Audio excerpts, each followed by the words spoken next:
what the big deal about Cracker Jack is. Did you ever go and buy a pack of Cracker Jack thinking you're going to get a prize and find no prize in the box? You got to be kidding me. You have got to be kidding me. Freehand is beating his net at the plate. Crawford is over there watching. Good see, sir. You're in the wrong seat, buddy. Come on. Oh, I must be in the front row.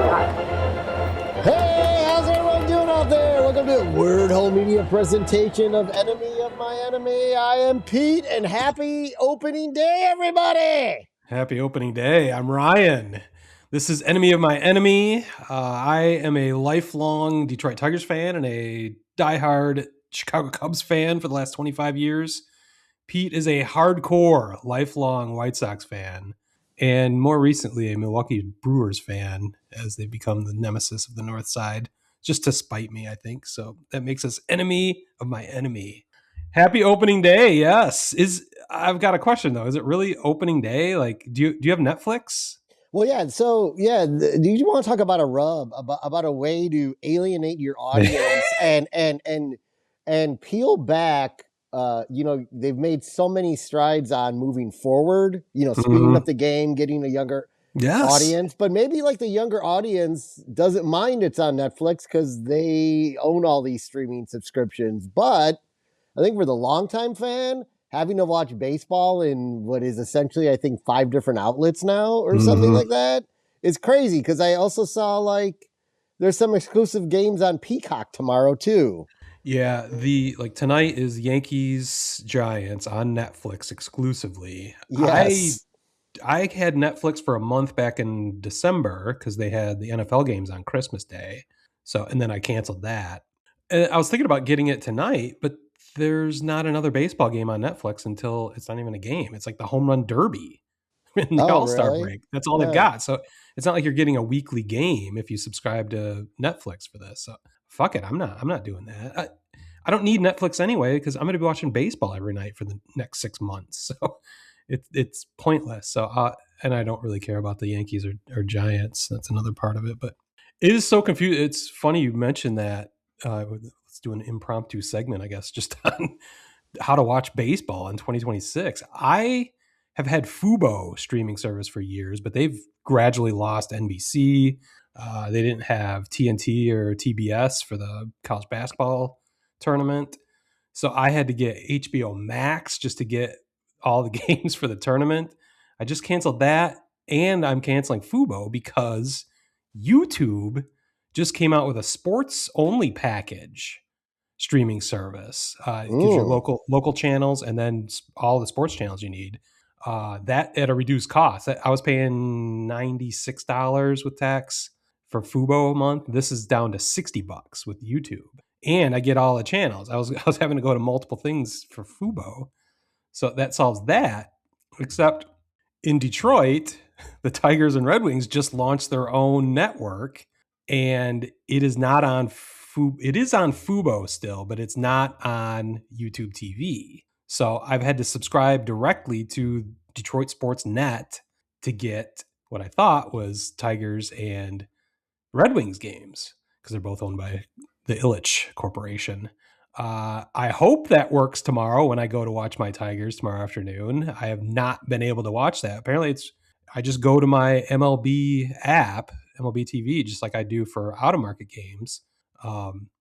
And I guess my Tigers game is going to pop up there and I'm going to be able to watch it, but I've not been able to test it or know anything about it because it launches on opening day. So that's going to be an adventure. I already found out that the Red Wings, not that it matters to a baseball podcast, but the Red Wings are not going to be part of that until next season, basically. So I won't be able to watch the rest of the Wing season unless I hold on to Fubo and pay for 2 streaming services. So it's so fucking convoluted. So I guess the overarching point is like, I think it's happy opening day. Hopefully we can watch our teams tomorrow.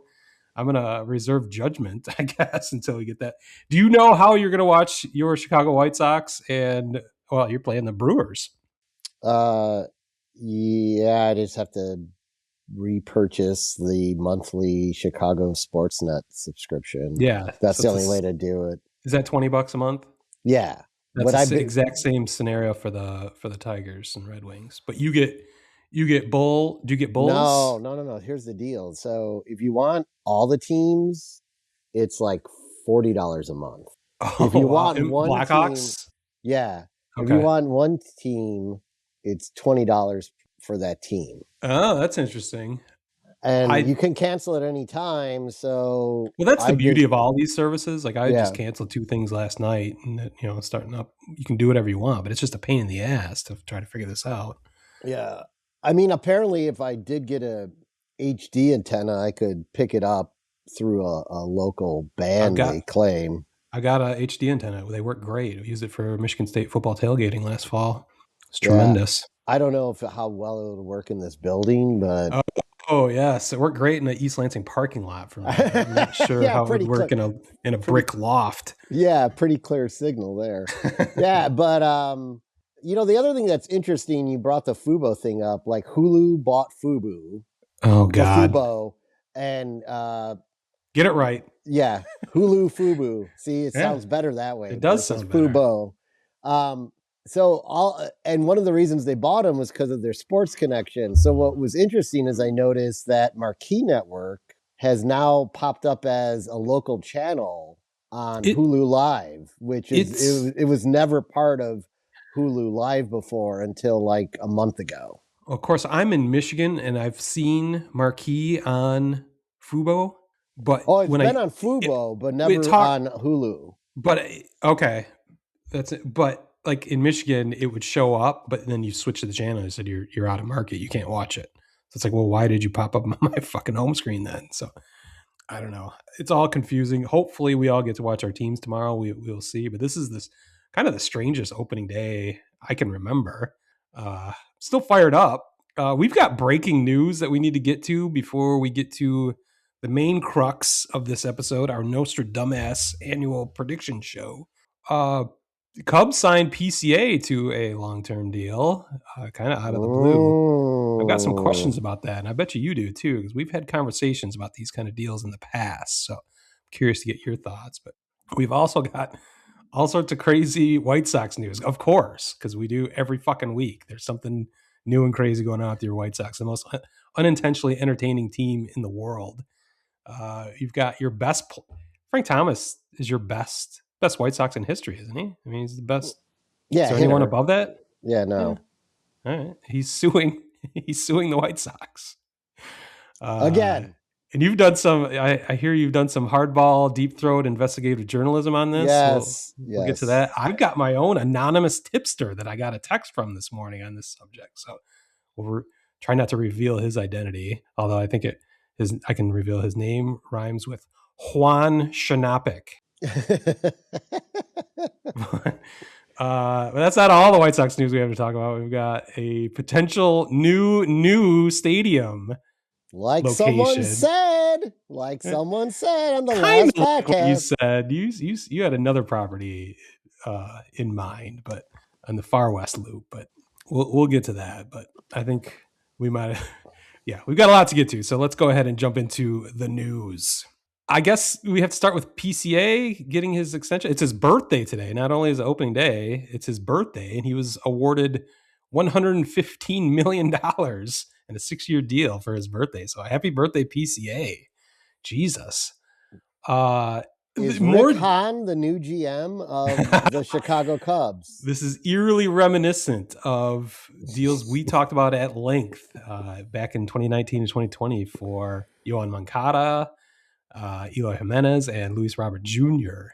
And I knew as soon as this came up that you would remember our long discussions, because this is kind of where I coined the term wrath of Hahn. Everything he touched turned to shit, because those deals kind of looked, I was questioning it, but there was logic behind them, at least, is locking up your young players. If they all hit, you've got really good deals 6 years in the future.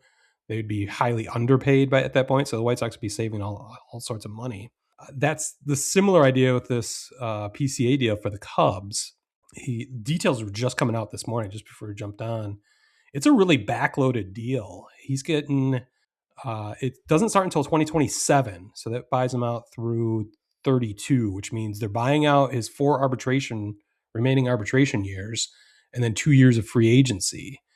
He can become a free agent when he's age 31. Is it? Yeah. Okay. The deal, I think it's the first 3 years there, it's only like $10 million a year. He got a $5 million signing bonus. And then it ramps up to $20 million a year. And I think the last 2 years he's making $30 million a year. That might be small potatoes 5-6 years from now. That might be, the average star contract might be $40 million for all we know, the way things are escalating. So yeah, we'll get to the Rick Hahn part of it, but the parallels. But I'm kind of surprised the Cubs are doing this at all right now with the looming labor strife on the horizon. Yes. This is kind of contrary to everything they've been doing. They've got so many free agents in 2027. Not many players are locked up beyond this season. It's kind of surprising they decided to lock up PCA. So I'm kind of questioning that. Maybe that's a good sign.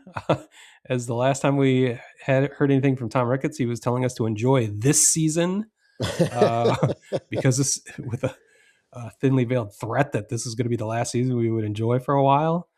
Well, that's because you put all your money into one player and he's cutting the budget. No. Well, here's where I want to maybe make some distinctions between the PCA deal and those 3 White Sox deals. Number one, the Cubs can absorb 115 million, a lot more than the White Sox could absorb. I think those 3 deals were a total of 160 million. I think Moncada got 70, Lou Rob got 50, and Eloy got 43 or 45 or something. So it's actually more money between those 3, but Cubs can handle that. I don't think Jed Hoyer's going to lose his job over this the way that Rick Hahn did after those 3 deals went to shit, those 3 players, for varying reasons. The other part of it is, I don't know. If PCA doesn't pan out, I don't see that happening the same way Moncada and the 3 of them did, just because we've already seen a year of 30-30 baseball, a Gold Glove Award winner already. Yeah, we saw that from Lewis Robert too. Not when he signed the deal in 2019. He hadn't. Well, Moncada had just come off of the 20 plus home run, 20 steal season in 19. Yes. Okay. Yeah, right. He had come off of that, and that I don't remember. I thought it was later. I thought it was 21 before he did that. No. Oh, that was Lou Rob's big year, wasn't it? 21. Yeah. Okay. Well, maybe that's not as big of a difference. So go ahead. I guess I stomped all over this. Well, what are your thoughts? My thoughts are, it's fine if it pans out. If he goes the route of what happened to the White Sox, then it's a terrible move in the end, because it goes back to the theory which I fought you on forever, but it looked like that theory held true, in that once you get paid, you don't. What are you? Unless you're a true competitor. What's your motivation? What's your motivation? And I think watching PCA and his attitude, this is not the guy I would have given the money to. Oh, you think he's going to stop playing? Well, we've seen him do a lot of fucking bonehead things. A lot of like missing balls in the outfield, not running plays out, running when on a fly ball when there's less than 2 outs. Like, we've seen him like believe what the PCA is. I'm going to disagree with you. The MVP. This is a guy you criticized over and over again. And I did in spring training last year when he was dropping balls and not paying attention. I think last year's season one season and he's getting paid is okay. Seems like it could go the same route. Well, we definitely saw that with Yohan Moncada. I think he got paid and he started making music videos, and we kind of never heard from him again. I think I think he just was happy with the money. I don't think that's the case with Eloy or Lou Rob. I think they just got hurt and they just could not stay healthy enough to put together full seasons, which is certainly possible with PCA too, beyond, maybe worrying about that. I think my attitude towards PCA has shifted dramatically after last year, and maybe that's foolish, and maybe that's the same thinking that may have tricked Jed Hoyer and Tom Ricketts into paying him a bunch of money. The other part of this that is lower risk for the Cubs is he's not the core of their team. Those three guys were the core of the White Sox, the building core, and you were building at the time. The Cubs are built, so it's not as critical if PCA pans out or doesn't. I think there's a greater likelihood he would, but I think for those reasons, I'm not gonna kill him on this deal. I think there's a potential that it doesn't work out, but it's not gonna end the franchise and start another rebuild the way it happened to the White Sox. Yeah, yeah, probably not. I agree with that, but I mean, I don't know why PCA panning out is any more likely than Yoan Moncada panning out, the number 1 ranked prospect in all of baseball.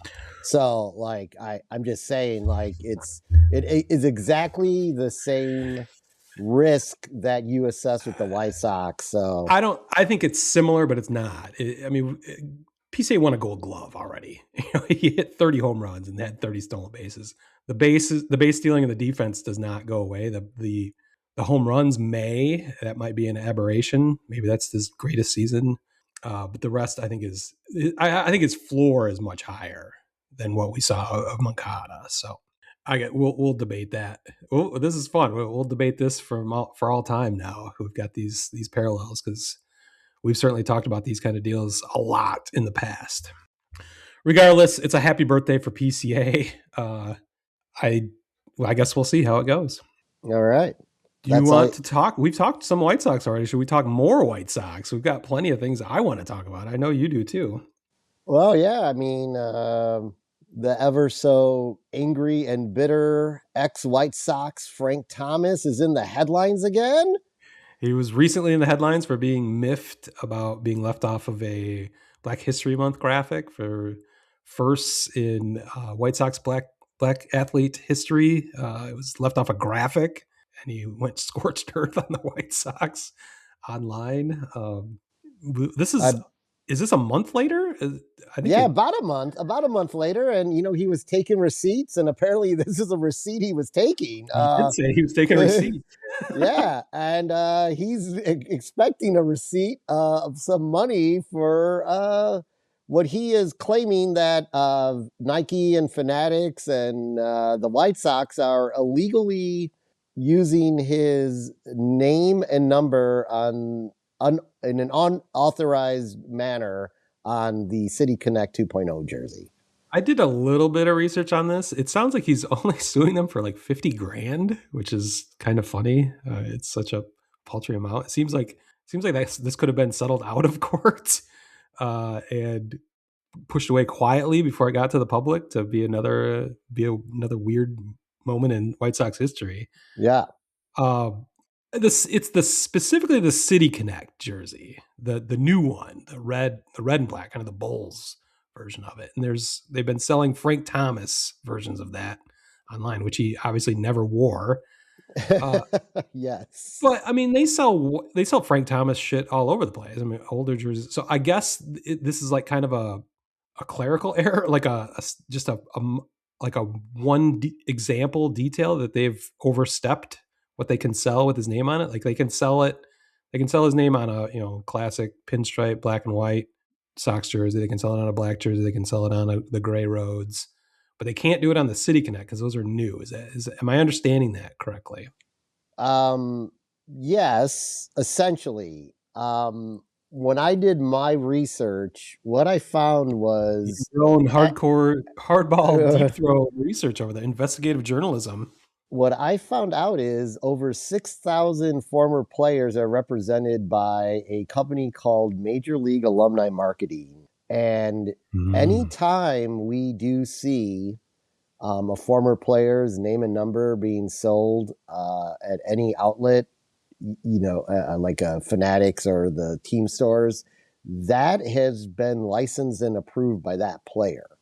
Okay. I've always wondered that because, I mean, this has been years since I've been buying jerseys and stuff, but I made up, how you can if you buy a custom jersey, you can go down a laundry list of the current players and you just click that one and they'll give it to you. But you can also type in your own. And I was doing that with a Mark Fidrich jersey, number 20 for the Tigers.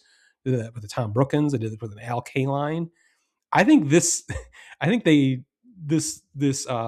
body you're talking about was formed after I was doing that, because I was kind of surprised every time I was able to do that the website let me. So I wonder if that is gone now, and this association is protecting the rights and making sure that these older players get paid for that shit. Yeah, and I think what we're seeing, and it's so funny, I didn't know that he was only suing them for $50,000. I mean, I saw that. I might be wrong on that. Or maybe I heard that on the radio yesterday. So we can confirm that. But that's what made me laugh. I mean, this makes it even more of a tool type move on his part. But he's just pissed. Yeah, he's so pissed. He really hates. I feel like he hates the White Sox in a weird way. There's something going on there. Yeah, a lot of anger. But it's perfect. I mean, he's like a White Sox fan, bitter and angry. So bitter, he's angry. He's really the ultimate. He really is the true ultimate White Sox player of all time. He embodies it all. It's so White Sox. I mean, it's just perfectly on brand from my experience. So. But what I'm guessing is he's approved. I mean, this is just this is stabbed for me. Is that other stuff is approved because it's jerseys he wore, and they just went ahead and. I mean, I wouldn't. If I was going to buy one of those jerseys, I would not buy a Frank Thomas version of it anyway because he never wore it. It's weird. Why would I buy it? Why would I buy it? It's an oddball thing. I don't like that City Connect jersey anyway. I like your previous City Connects way better, but it would be odd even to get that in a Frank Thomas because he never wore it. So so it should have never been done. Fanatics is a whole nother fucking story we've talked about before. Nike and them have gone back and forth on who fucked up the jerseys a couple years ago. Right. Fanatics owns the entire sports market now, like sports merchandise market, which I think is gross.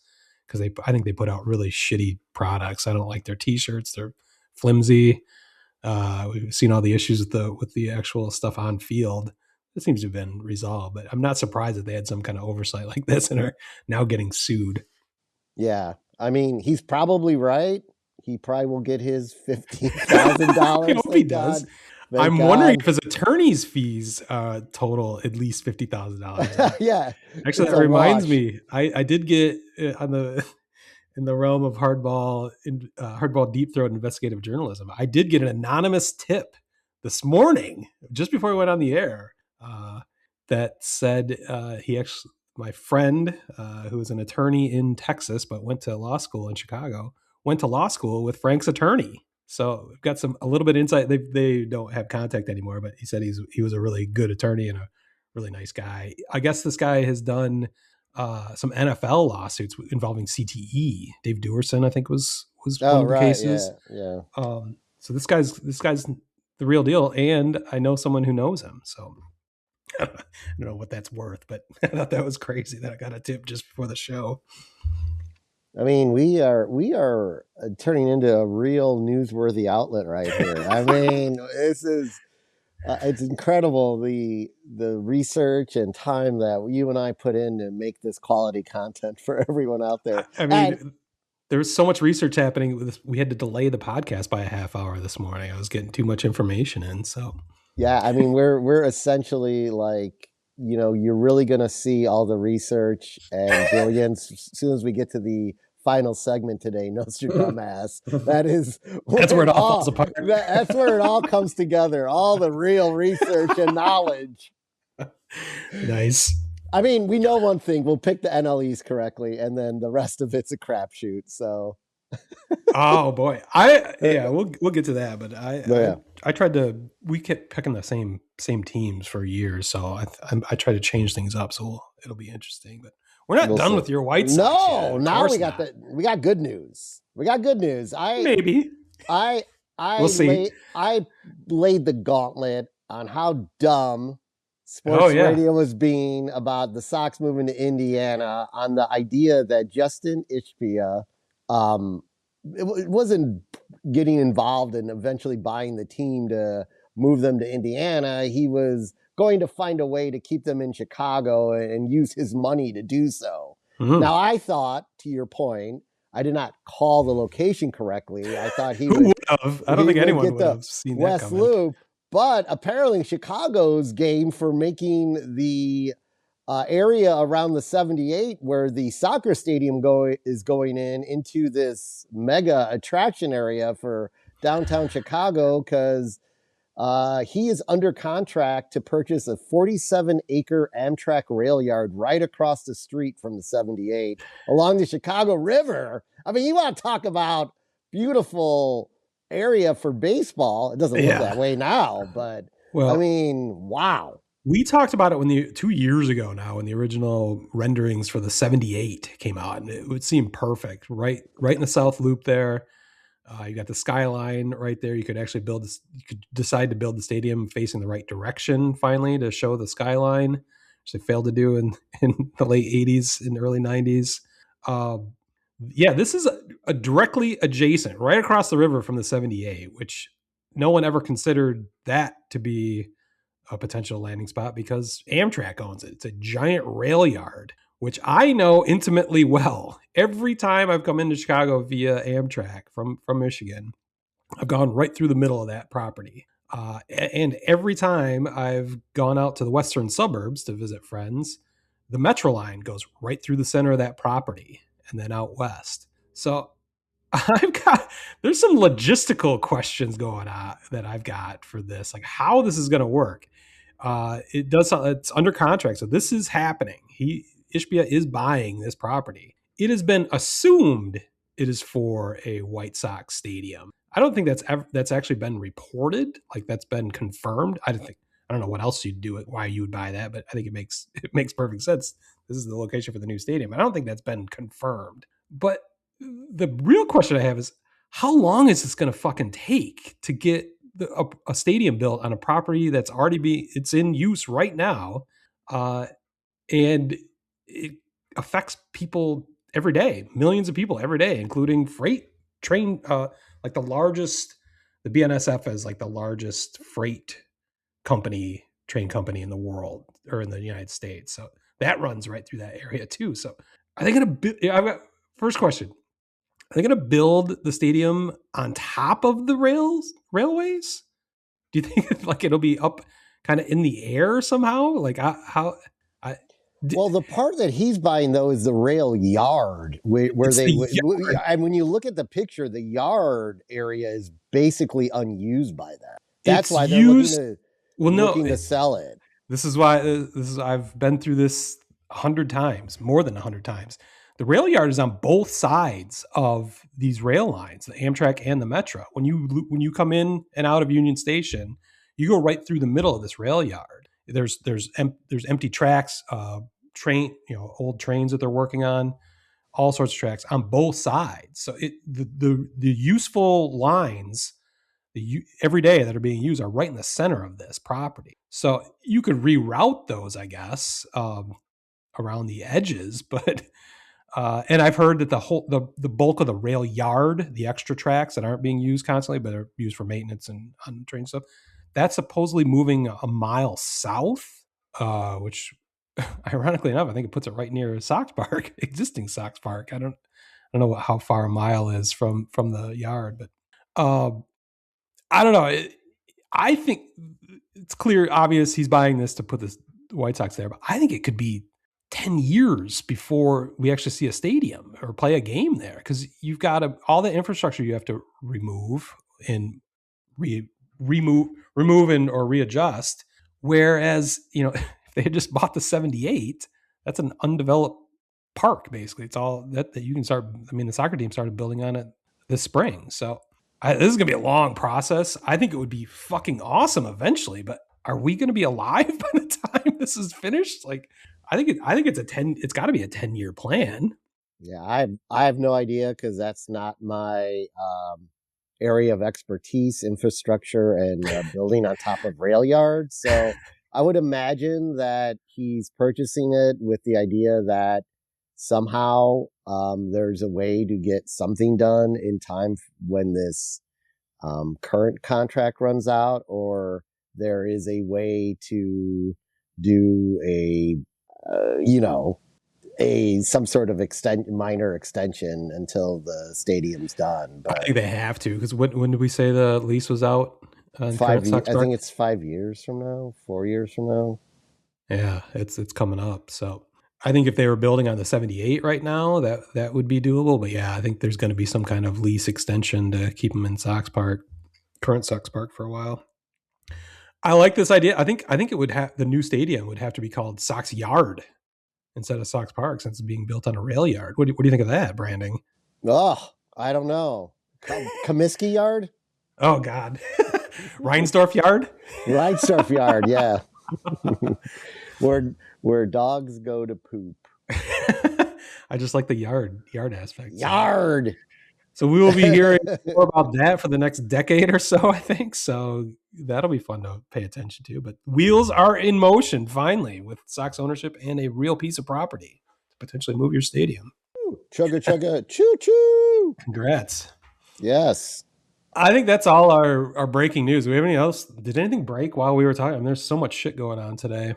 No, but, I didn't, when you set the outline and said anything else, I didn't reply because I just assumed something was going to happen between yesterday afternoon and this morning, but I have gotten no alerts on my watch or phone. All right. Well, I think that means we can move over to our annual NostraDumbass prediction show for the 2026 season. I think award-winning prediction show is what you meant to say. Yeah, every year, I think at the end of the season, we always revisit this, and we were abysmal last year, I know, for sure. I don't remember what our ridiculous picks were, but they were not good. So we're going to repeat that this year. Everybody does a prediction show. It's fun. I mean, this is why people talk about sports. This is a blast. So we know we'll be wrong, but it's just fun to talk about the whole league, how things affect our teams, how the fates of our teams. I've actually put together like win totals for our 4 teams specifically. Oh, yeah. As we start the enemy of my enemy standing starting tomorrow or after tomorrow's games, we'll be able to have a new graphic up every day on Instagram and Twitter and potentially Facebook, keeping track of our 4 teams and how they fare against each other. I try not to be very homerish. Oh, really? But that's out the window this year. My predictions are extremely homerish, so you're going to get a kick out of that. I'm assuming yours will be quite homerish with your White Sox and Brewers, probably less so with your White Sox, but you never know. You'd be surprised. I'm jumping to conclusions here. So yeah, I think we might as well, like we always do. Should we start out with the AL East? The AL Beast. Yeah, let's do it. Yeah, I think that's got a potential to be the toughest division in all of baseball. Again. I think there's all sorts of potential winners, probably a lot of wild card teams coming out of that. What were your predictions? Well, I was really struggling this year. I believe the Yankees, Blue Jays, and Red Sox all have a equal opportunity of winning this division this year. That's how I saw it too. Not the Orioles with Pete Alonso being added. No, somehow that didn't push them over the top. And we know the Rays. Whenever we count the Rays out, then this is the year they usually do some of their voodoo. But I feel like they're finally in a spot where they've got to start I think they are, they're more in a reworking, I wouldn't say necessarily rebuilding, but reworking type of phase in there. So I don't know.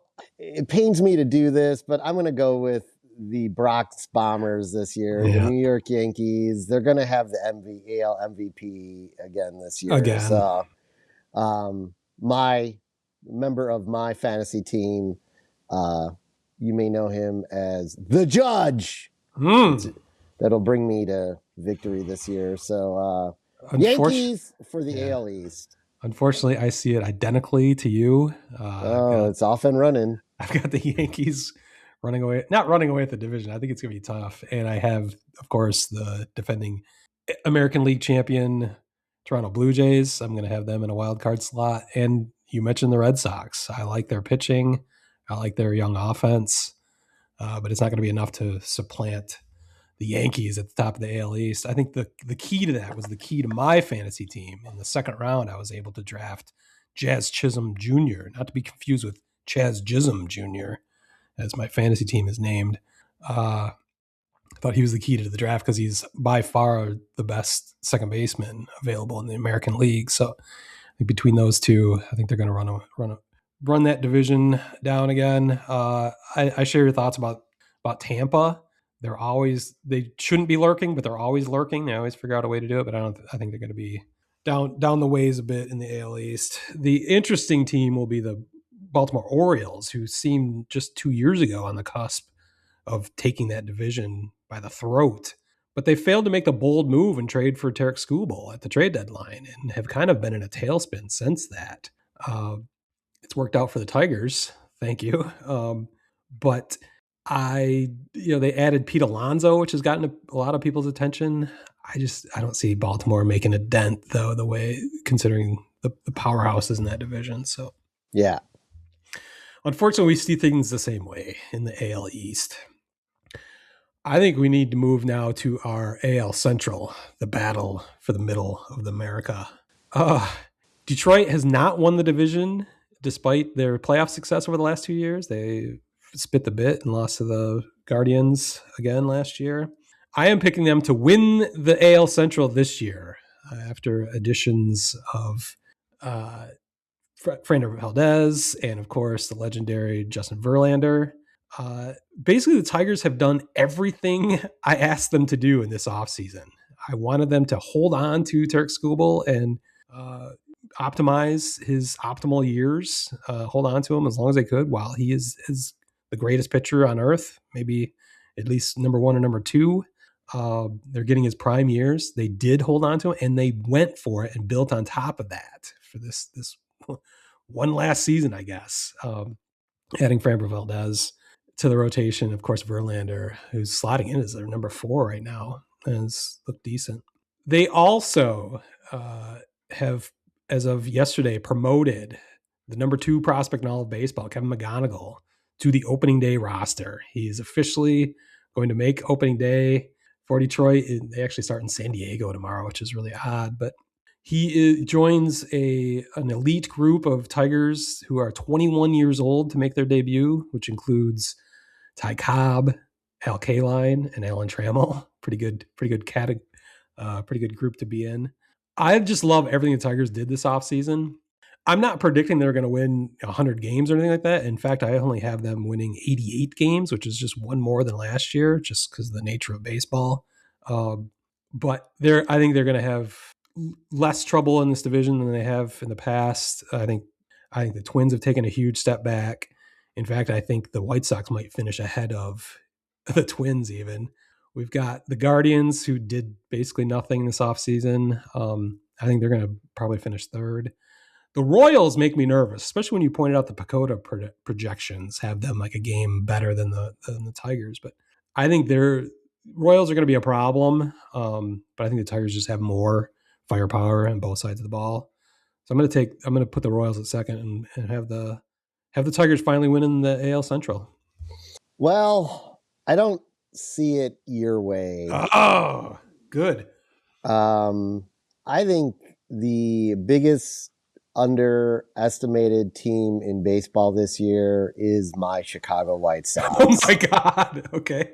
And since you have the Tigers around 88 wins, I think the White Sox are going to start out with a winning April, something they haven't had in a very long time, and ride that wave with some great team chemistry. And they are going to win the AL Central this season in what it will be considered one of the greatest turnarounds in baseball history. Almost not since the Florida Marlins were down and out and then came back what were they? 12 games under 500, came back to make the playoffs and defeat the Cubs in 2003. Oh my God. The White Sox are going to buzzsaw the weak AL Central. I do not see adding Justin Verlander as as an improvement for the Detroit Tigers. I think Javi Baez is going to take a step back this year. And I think the there's some question marks there. So you're forgetting Framber Valdez already. I've got one question. It's 12:15 here in Michigan, so it's 11:15 there. What time did you start drinking this morning? What were you drinking? What's in the Gatorade bottle? Gatorade fruit punch with some gin. What mixes well with Gatorade these days? Cold fucking gin. All right. Well, you definitely guaranteed that we would not have the same picks this year with that pick. So that'll be fun to follow, as we can follow it right from the start. You're gonna have a winning April. I like that. I like the White Sox. I have them winning 10 or 11 more games than they did last year. I have them at 71 wins, which I think is realistic. Your pitching scares me. Your bullpen is actually much better, but your starting pitching is not capable of winning the division in my mind. Your offense is going to be fun to watch. It sucks that Kyle Teel got hurt in the World Baseball Classic, which we didn't even talk about. That's the one thing I was fearing with the Tigers, having anybody in the WBC getting hurt for a meaningless exhibition series. That it's just brutal. He sounded like at the time he's going to be out for 6 weeks. Does that bring Teel back at the end of April? Is that the latest, or do we even know yet? No, I think it'd be more like middle of May, probably. Okay, boy, that's brutal. Fortunately, you are deep at catcher, or at least young pitching prospects. So we are definitely deep at catcher. So much so that you just jettisoned Corey Lee, surprisingly, and they got the chronic masturbator, the carjacker, Reese McGuire. Yeah, like we're doing a master debate right now about this. Reese McGuire is back. He loves Chicago. I mean, wasn't he on the? He was with the Cubs last year. Yeah. He was at the White Sox a couple years ago. Yeah, he was not masturbating in Chicago. I think this happened in spring training in Florida or something several years ago. But in a car in a parking lot. So I will never forget Reese McGuire. Okay, so I think that's a shocker. We'll go head to head in the AL Central. That'll be fun to watch. So. Should we move to the AL East or AL West? AL West. Sorry. We already did the East. Sorry. Jesus, what time did you start drinking? Oh my God! One mistake and Pardon me. 2 mistakes. You picked the Tigers to win the division. Oh yeah! Good one. In your face, burn. Let's go West. All right, let's go. Giddy up now. I am going to go with the Seattle Mariners. They are only going to be better again this year. While I was toying between the Mariners and the Athletics, because I actually I think the Athletics are going to be way better than anyone expects. I do too. This year. This is great. But I'm gonna stick with the Mariners. I think they've got pitching depth. They've got they do great offense. Everything. I mean, I guess we'll see. Like, was Cal Raleig's season an anomaly? It's got to be an anomaly. If not, boy, they are set. They lost Eugenio Suarez free agency, who they picked up at the trade deadline. Still have Randy Arozarena, but apparently seems to be some beef between him and Cal Raleigh, where he told him to fuck off and all sorts of shit during the WBC, but maybe they've mended fences.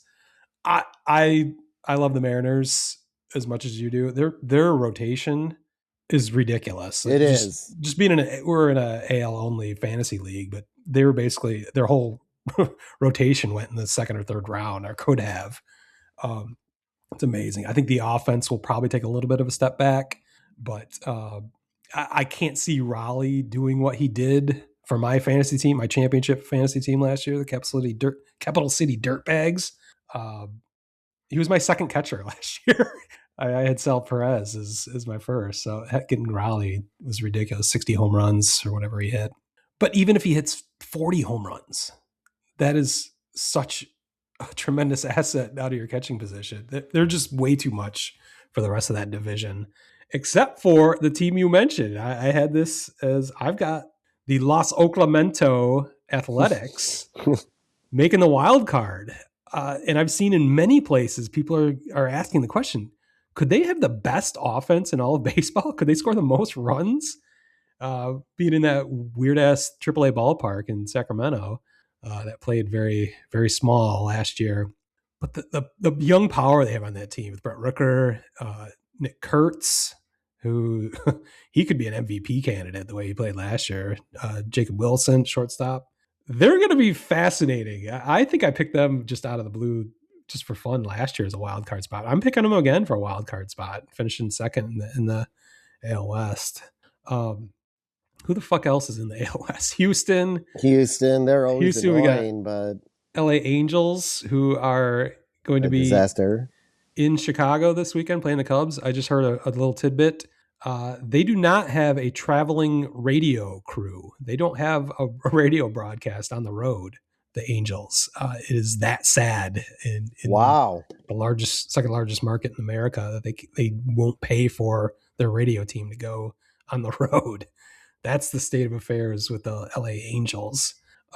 Houston. There's so many departures in free agency from them.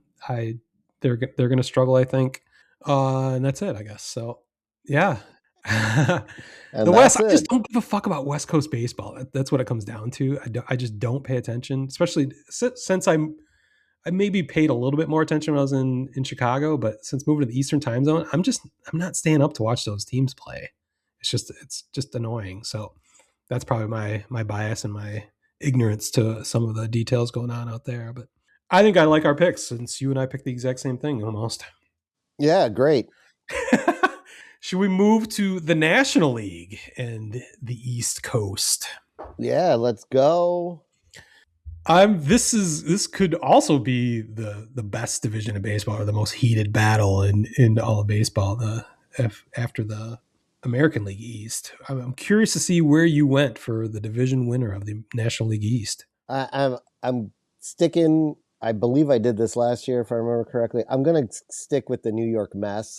I'm going with the Mets again. I think finally. Yes. Finally, this is it. They're putting it together. If they don't do it this year, it is never going to happen. They have finally spent their way to a division championship. It's finally going to work. I totally agree. I was going to zig while you zagged, or zag while you zigged, but you didn't do either. And I just unfortunately picked the Mets as well. I can't believe we've done this again. I kind of just picked it because don't they have to win the division at some point with that roster? I mean, adding Bo Bichette, I think, is brilliant. Yes. They're going to outspend their incompetence. I think their incompetence will show up in the playoffs, though, or they'll fall flat on their faces once again.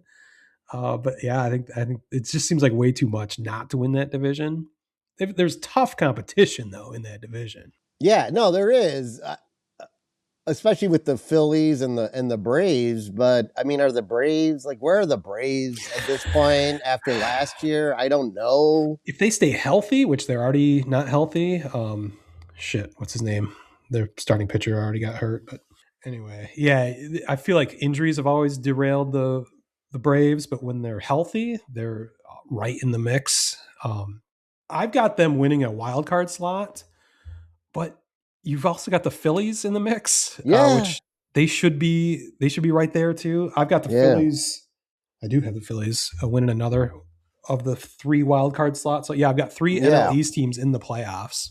Yeah, that's what we do every year, and it works. It's the only thing that works. We're right. Yep. We may not pick the right division winner, but in every case, it's always going to be 3 NL East teams right now in the playoffs. We're really helped by putting half the fucking league into the playoffs, so that Major League Baseball has expanded, so it helps a lot. But yeah, we can usually get some of those right. Yeah. Do we need to talk about Washington? Do we need to talk about Miami? No, I don't think we need to. I don't think we need to. I mean, Washington's not even bringing up their top prospect, Dylan Cruz. I just heard yesterday. What are you doing? Yeah, that's asinine. I think they'll be whatever talent they do have will be plucked away at the trade deadline in both cases. So, yep. Yeah. Well, I think that moves us to the contentious NL Central, where this is the first year as a podcast we have head-to-head battles because we've added the Brewers to our repertoire as the Brewers continue to win the division every year despite the serious disadvantages they have to the Cubs who have not exploited their advantages. I can guarantee what you're going to pick, and you can probably guarantee what I'm going to pick. So should we just go ahead and do this? Yeah, let's do this. Go ahead. Well, I'm going to go with the team who runs the division, the Milwaukee Brewers. It's their division to lose, I would put it that way, as the Cubs continue to fall short. And I don't see any reason why the Cubs wouldn't fall short again. They don't really, over the last few years, they haven't really added. What they've done is they've subtracted and then filled the gap. Like there's the addition of Bregman, but that replaces Tucker. Yeah, that replaces Tucker. So like I just don't. And Bregman to me is a little more gimpy these days than even Tucker. So like, what are you going to get out of him? He's not gimpy right now, but he could be. I guess. Yes, yeah. So I mean, the biggest asset really for the Cubs outside of PCA having a similar or better season is if their rotation stays healthy. That'll be tough. They've got Justin Steele returning potentially in June, so that could bolster the rotation. I understand. The Brewers just defy logic. They get rid of all their best players and they get better somehow. They've won the division the last 2 years and won more games each year, even after they give away their best players. They gave away one of their best pitchers this year, Freddie Peralta. They got some great prospects back, but I don't think they're going to help them this season necessarily. But I mean, the Brewers won 97 games last year. Cubs won 92. It's like that should have won the NL Central. 92 games should have, but the Brewers just figure out a way to do it. I think that magic is finally going to run out. I don't think it's going to be it's going to be a devastating fall. I think you're going to win. I think the Brewers are going to win 87 games. I think that's a realistic total and make the wild card. The Cubs are going to be basically similar to what they were last year. I'm going to have them winning one less game. I'm going to have them winning 91 games and winning the AL Central or the NL Central. You and I can debate this forever, but there is a voodoo that we've talked about many times with the Brewers. I can't see it lasting forever. Even when that does run out, they're still a playoff contender right there. So, the Cardinals are no longer a contender. They're no longer relevant, which is like the first time in our lives. I know. And as much as I like it, I actually don't. Yeah, it's kind of gross. It's like self-inflicted too. They just sort of decided they were going to be nobodies. Like, what are you doing?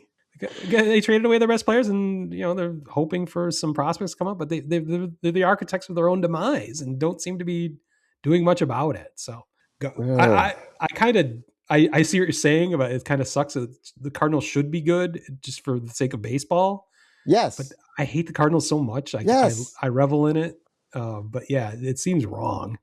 I mean, we really are in a way. It is good though that the Brewers have like stepped up. That there is a good rivalry for the Cubs in the division. That wasn't the Cardinals even. It's a great rivalry, right? Because if it wasn't, the Cubs would be running away with. They would have been the last couple years. So I mean, at least there's there's tension there. It's not just lots. Like. It's not like what we're going to do next when we stroll over to the NL West. Yeah. Well, do we need to talk about the Reds? I mean, I love Tito Francona. Will they make noise like they always do? Yeah. They will, and then they'll fade because they don't have the resources. I think the Pittsburgh Pirates are actually going to be far more interesting. They've actually added to the club. They've got of course, Paul Skeens, but they've got the number one prospect in baseball, but they didn't even call him up. He's only 19 years old. I forget his name, but they've added free agency as well. But I think they're kind of, well back in the division. There's two horses, and we're going to be following that horse race closely out for the first time on this podcast. So I love our format change. I don't know if anyone else gives a fuck, but you and I are going to have fun with this for sure. We sure are. I think with that, we have to move to the inevitable NL West. I mean, should we even talk about the division? I mean, what's the point? No, we all know talking about a division for someone's division to lose, it's the Dodgers' division to lose, and I think the only thing that slows this team down would be catastrophic. And I'm going to say this word specifically: a catastrophic amount of injuries. Because Plane crash. Yeah, I mean, honestly, like, because what we've seen in I feel bad that's morbid, but like they had so many injuries last year. Yes, that's what I'm saying. Bulldozer. Yes, you'd have to be catastrophic. They have so much depth. They have, I mean, to me, they have more depth than any team in baseball, and they will probably continue to. Yeah. That's why we're having we're going to have a whole new CBA that just dismantles their setup. So, yeah. So, I mean, great. I don't have anything to add. They're a great team. They're basically the zenith of the way baseball teams should be built. They've optimized every level of it. They spend more money. They can spend more money, which is total bullshit. Why they can spend more money with their TV deal, grandfathered in, that they don't have to share money from. But they also built the best farm system, or one of the best. Yeah. They do everything there. They've got everything there. They should have been winning championships far before this. It was hilarious for all the years they didn't win championships to us. Now it's just frustrating that they've exploited all their advantages, and now are dominant. Fortunately, the nature of baseball playoffs means that is far from certain to happen, as it almost did not happen for them this past season. We'll get to our playoff predictions here in a moment, but yeah, of course, the Dodgers are going to win the division. Who else in the? You've got the Padres are always interesting because they tried to spend and then they got eventually outspent. They spent above their weight. I think they're just going to be 5 to 10 games behind the Dodgers. Giants are always in the mix, but I mean, are they going to come out of nowhere and win 107 games like they did a couple years ago? You see that? No on that one. I don't see that. I think Arizona's taken a step back. They were surprising for a while, and now I think their window of opportunity is probably closing. And I mean, Rockies, Jesus Christ, are they even a AAA team? I mean, they might struggle against AA teams for all I know, but yikes. So yeah, that's the inevitability of the NL West. The Dodgers will take that division. So wait, we've got, how many divisions did we pick the same? 4 out of 6? Yeah, I think so. Yeah, I think we just differ in the Centrals, which is not surprising. What a shocker! So I mentioned my wild card teams through the course of this. So I had Toronto, Boston, Oakland, Atlanta, Milwaukee, Philly, all making the playoffs. Yeah, I've got Toronto, Boston, and the Tigers. Oh, okay. And then in the NL, it's the Cubs, Phillies, and Braves. So I think we've got like 10 out of 12 that match up, or for like playoff potential. Maybe 9. I've got Sacramento in there. That's hilarious. Well, should we predict our World Series? We could go through all the divisions, or all the division series. I think we just pick the World Series. This is where I get as Homer can be.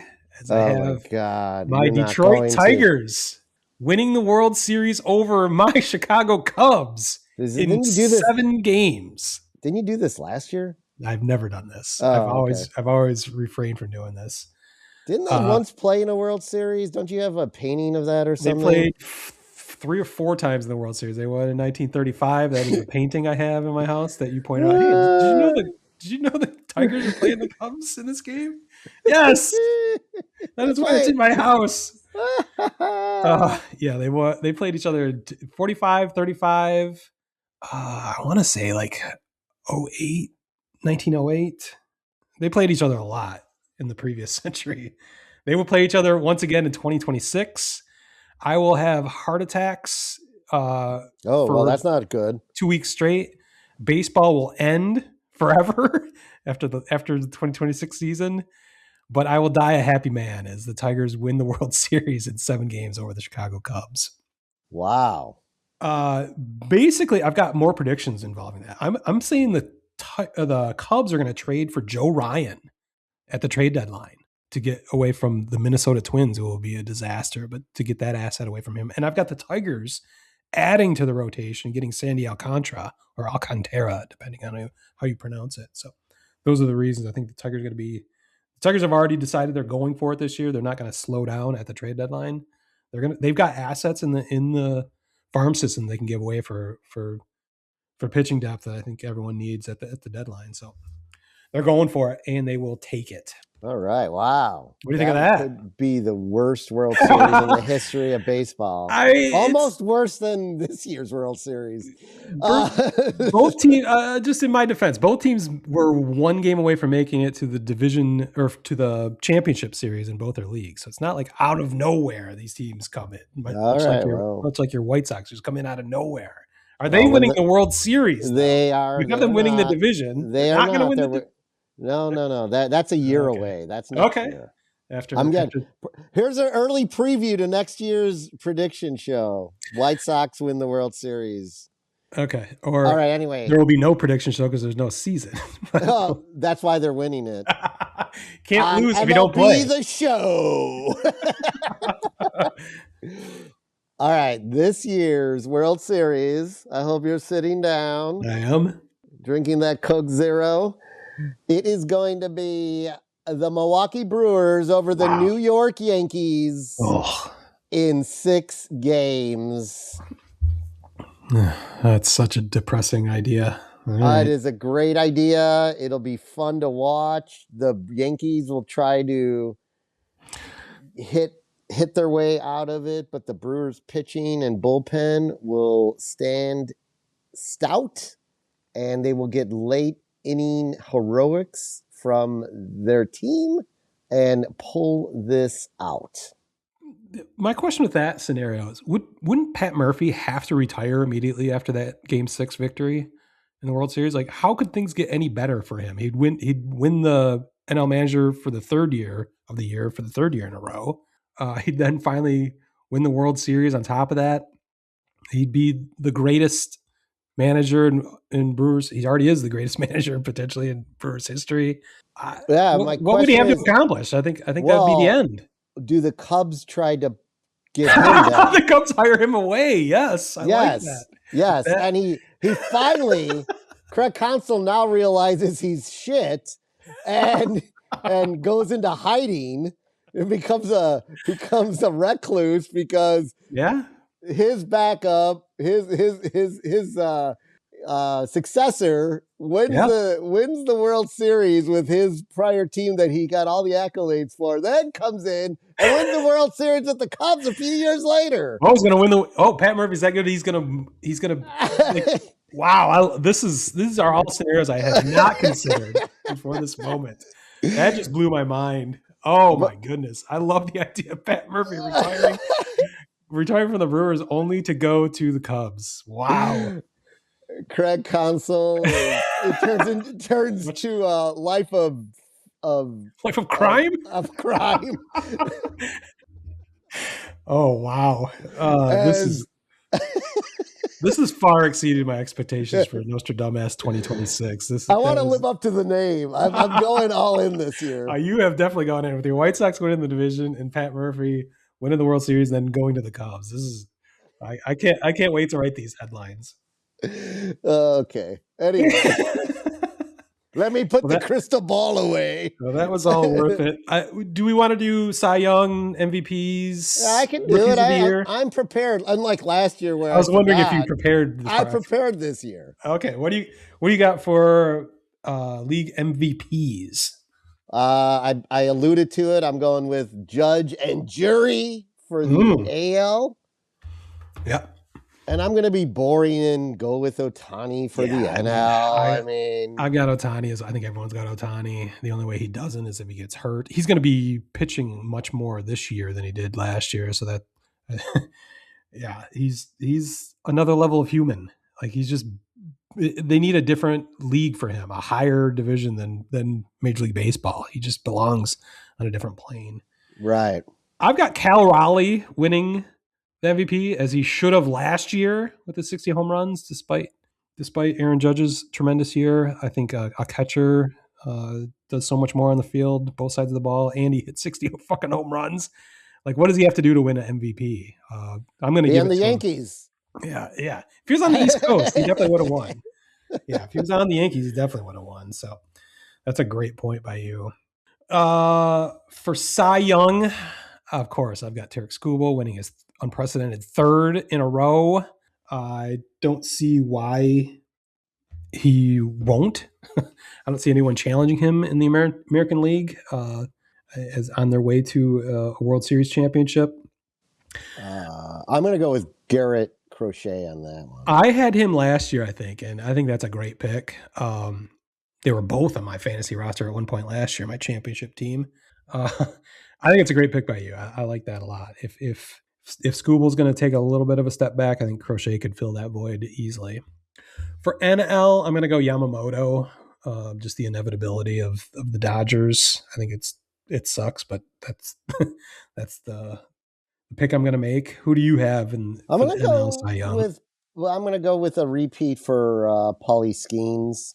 Yeah, I think that's a safe pick. I just wanted to do something a little bit different, but it was even worse picking a Dodger. But yeah, I think you probably can't go wrong with Skeens. All right. Rookies of the year. I know where you're going with this one. It's going to be a real shocker. Hold on. Let me see. Does his last name begin with an M? Yes. McGonigle. Kevin McGonigle is on the opening day roster. I think the only reason I wouldn't have picked him for Rookie of the Year, baseball's number 2 prospect, is if he didn't make the club coming out of spring training, but he did yesterday officially. He was arguably the Tigers' best hitter in spring training. He had a close to 900 OPS.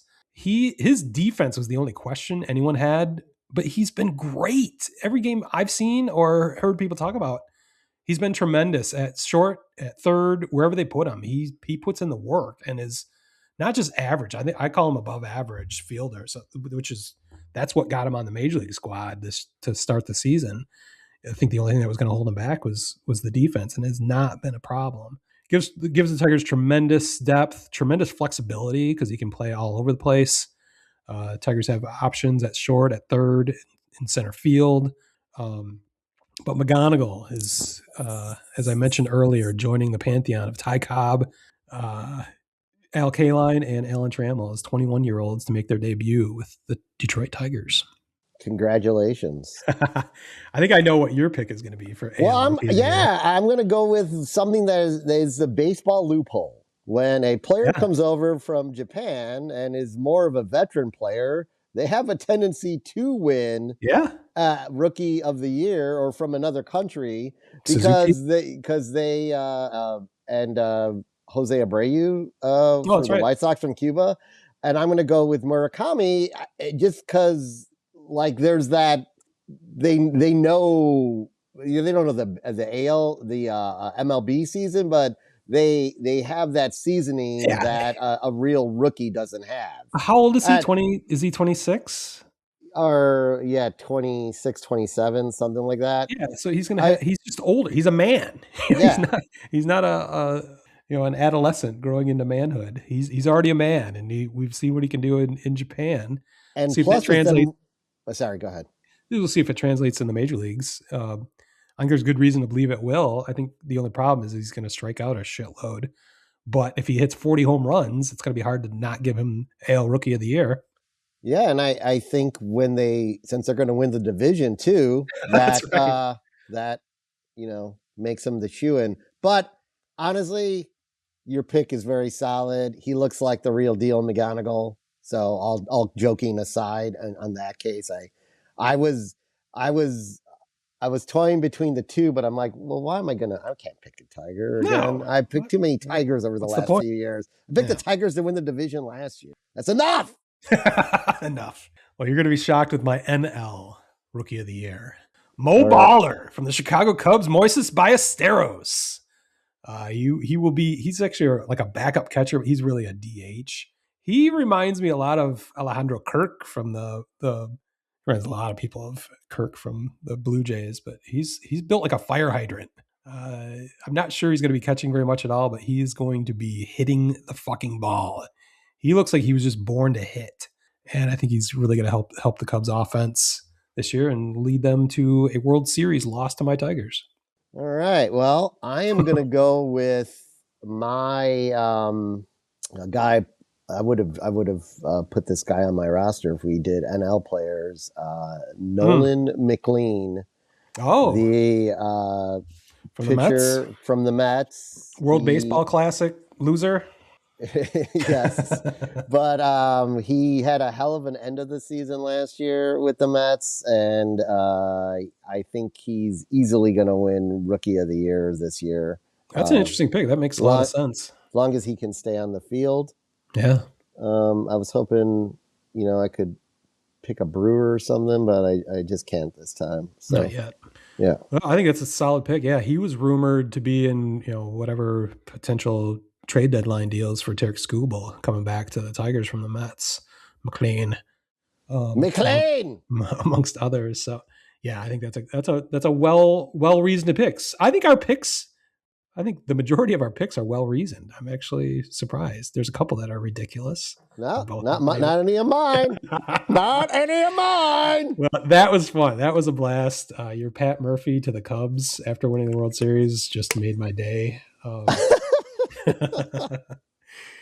I think with that, we can wrap up this NostraDumbass episode and our 182nd second podcast.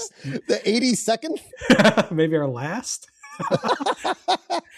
Unless there's any shit Pete forgot or any breaking news happened. I haven't seen anything come through.